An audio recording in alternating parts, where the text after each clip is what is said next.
nama saya Fatimah Mukoginta. Di video kali ini kita akan membahas 3 rekomendasi buku untuk belajar bagaimana sih cara masuknya Islam di Nusantara. Supaya mempermudahkan kita untuk belajar, bukunya akan aku urutkan sesuai dengan periodisasi. Bagi yang belum tahu periodisasi itu apa, nanti akan aku tulis di sini. Oke, tanpa lama-lama lagi, langsung aja yuk ke videonya.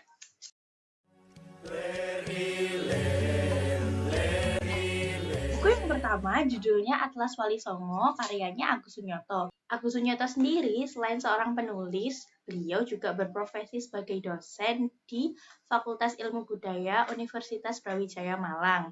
Tujuan dikeluarkannya buku ini adalah untuk membuktikan bahwa Wali Songo itu benar-benar ada dan bukan mitos. Karena dalam penulisan buku ini, Agus Sunyoto berlandasan pada buku-buku historis dan fakta-fakta arkeologis yang mengharuskan Agus Sunyoto untuk terjun langsung ke lapangan, sehingga kredibilitasnya buku ini sangatlah tinggi dan dapat dipercaya. Pada bab awal dari buku ini menceritakan tentang bagaimana kegiatan keagamaan masyarakat Nusantara pada masa itu. Dan di dalam buku ini ditemukan fakta baru bahwa sebenarnya ada kepercayaan asli dari Nusantara yang disebut kepercayaan Kapitayan. Namun, sejarawan Belanda sering menyebut kepercayaan Kapitayan ini sebagai animisme dinamisme. Sebelum menginjak pembahasan tentang Wali Songo, penulis juga menyediakan satu bab khusus yang menjelaskan tentang peran ulama dan wali sebelum masa Wali Songo. Salah satu contoh ulama dan wali sebelum Wali Songo adalah Syekh Datuk Kafi. Syekh Datuk Kafi ini menyebarkan agama Islam di daerah Cirebon dan Jawa Barat. Menurut naskah Negara Kertabumi, Syekh Datuk Kafi berasal dari Malaka dan menuntut ilmu agama Islam di Baghdad. Kemudian, beliau menyebarkan agama Islam ke wilayah yang belum terjamah oleh agama Islam. Salah satunya adalah Nusantara. Di bab ketiga baru dijelaskan tentang Wali Songo itu sendiri. Penjelasan tentang Wali Songo dibagi menjadi 3 subbab. Yang pertama, asal-muasal wali tersebut.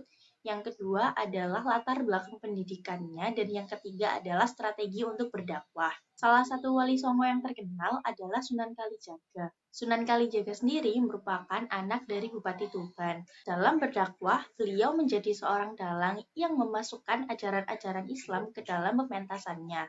Dalam bab Cirebon, dikatakan bahwa Sunan Kalijaga menyebarkan agama Islam dari wilayah Kerajaan Pajajaran hingga wilayah Kerajaan Majapahit.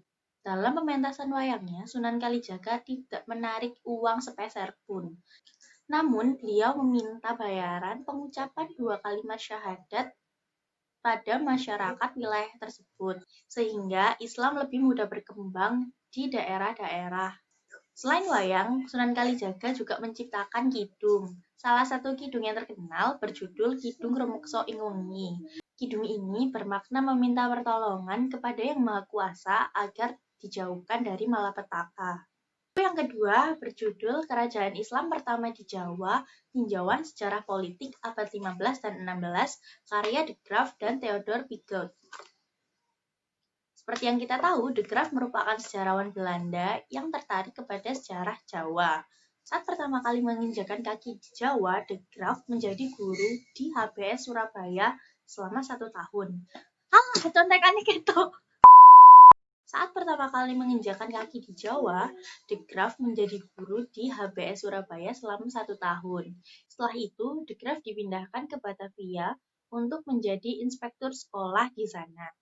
Di Batavia inilah De Graaf kemudian bertemu dengan Profesor Purbacaraka yang merupakan seorang pakar sastra Jawa. Seperti halnya De Graaf, Theodor Picoult juga merupakan sejarawan Belanda yang tertarik kepada naskah-naskah Jawa dan sastra Jawa.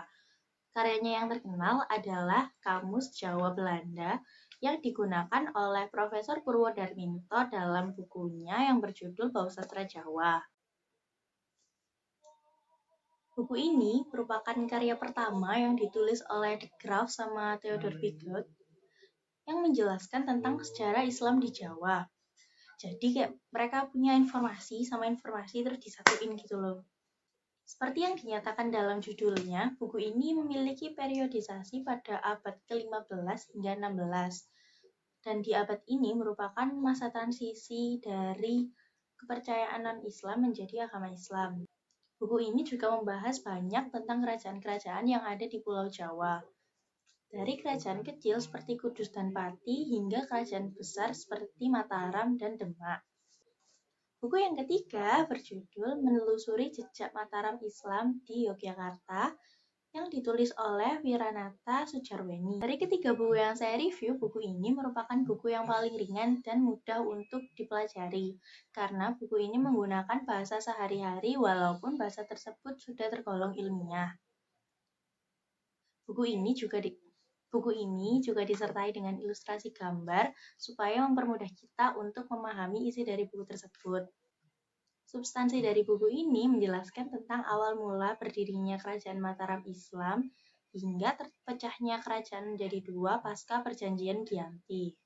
Yang menarik ada di bab terakhir, yang menyebutkan beberapa contoh situs-situs peninggalan Mataram Islam yang masih ada hingga sekarang dan kebanyakan dijadikan sebagai objek wisata di Yogyakarta. Bukti-bukti inilah yang kemudian mematahkan pendapat dari C.C. Burke tentang Panembahan Senopati yang dianggap mitos. C.C. Burke mengatakan Panembahan Senopati adalah tokoh fiktif yang sengaja dibuat oleh Sultan Agung untuk meningkatkan legitimasinya. Berikut adalah dokumentasi pribadi dari situs peninggalan Kerajaan Mataram Islam.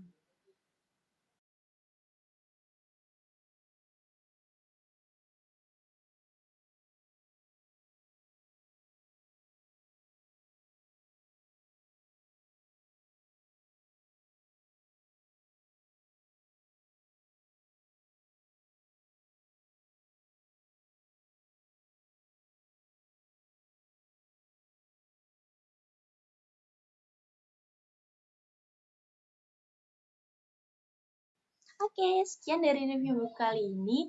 Kalau kalian suka sama videonya, jangan lupa klik tombol like-nya ya. Dah.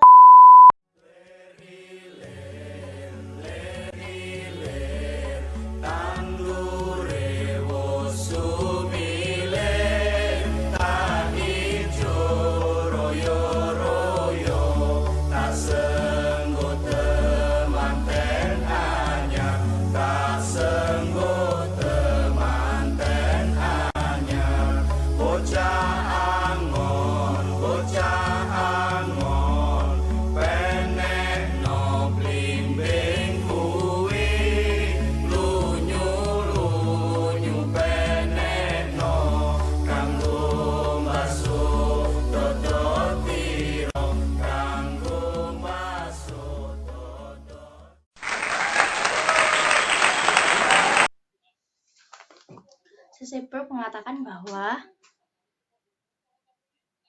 C.C. Burke berpendapat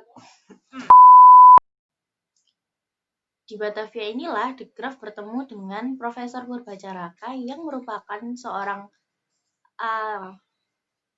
di Batavia inilah De Graaf bertemu dengan Profesor Purbacaraka yang di Batavia ini Mas Alvin akan ngomong.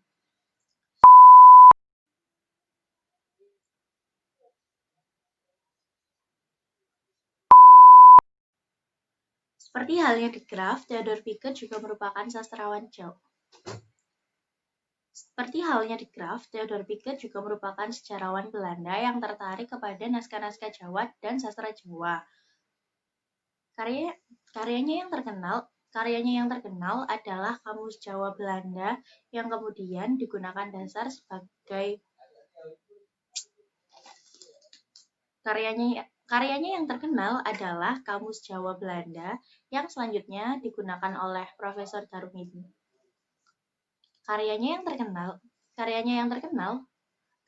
terkenal adalah Kamus Jawa Belanda.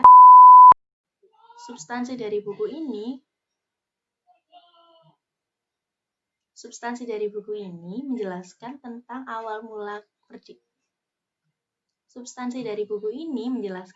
awal mula berdirinya Kerajaan Mataram Islam hingga terpecahnya kerajaan menjadi dua pasca Perjanjian Giyanti.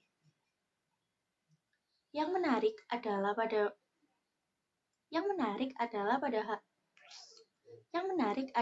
bab terakhir yang mengatakan yang menarik ada di bab terakhir yang menyebutkan beberapa contoh